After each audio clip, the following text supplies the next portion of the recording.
welcome job star education জিকে সাধাৰণ জ্ঞানৰ বিস্তাৰ প্ৰয়োজনীয় প্ৰশ্ন উত্তৰ 1 নম্বৰ হেম সৰস্বতী কোন যুগৰ এগৰাকী মহান কবি আছিল উত্তৰ প্ৰাক শংকৰী যুগৰ 2 নম্বৰ প্ৰশ্ন অসমৰ প্ৰথম মহিলা বিদ্যালয়খন ক'ত অৱস্থিত উত্তৰ যোৰহাটত অৱস্থিত 3 নম্বৰ প্ৰশ্ন কোনখন জিলাত সৈনিক বিদ্যালয় অৱস্থিত উত্তৰ গোৱালপাৰাত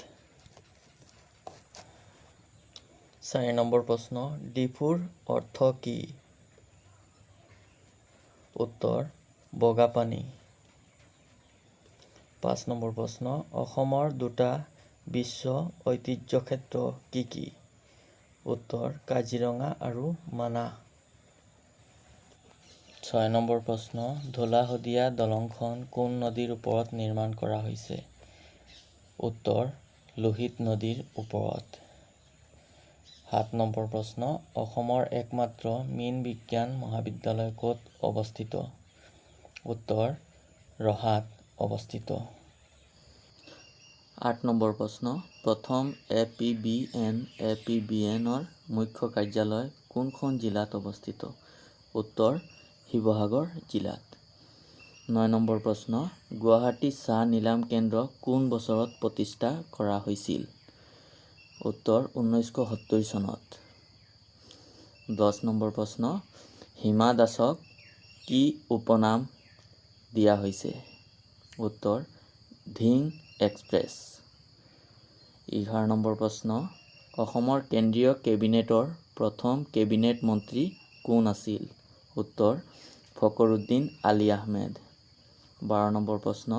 অসমৰ প্ৰথম PhD কৰা ব্যক্তিগৰাকী কোন আছিল উত্তৰ মইদুল ইছলাম বৰা 13 নম্বৰ প্ৰশ্ন কেন্দ্ৰীয় কেবিনেটৰ প্ৰথম অসমীয়া মহিলা মন্ত্ৰী কোন আছিল উত্তৰ ৰেণুকা দেৱী বৰকটকী 14 নম্বৰ প্ৰশ্ন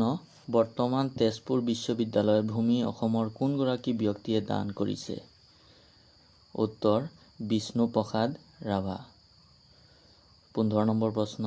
কোন বছৰত অসমৰ ৰাজধানী শ্বিলঙৰ পৰা গুৱাহাটীলৈ স্থানান্তৰিত কৰা হয় উত্তৰ 1973 চনত 16 নম্বৰ প্ৰশ্ন প্ৰথম শৰাইঘাটৰ দলং নিৰ্মাণ কৰাৰ সময়ত ভাৰতৰ প্ৰধানমন্ত্ৰী কোন আছিল উত্তৰ জৱাহৰলাল নেহেৰু 17 নম্বৰ প্ৰশ্ন কোন বছৰৰ পৰা অসমত প্ৰাদেশিক স্বশাসিত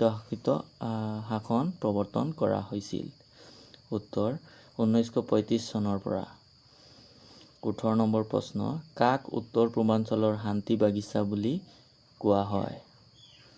উত্তৰ মিজোৰাম ৰাজ্যক 19 নম্বৰ প্ৰশ্ন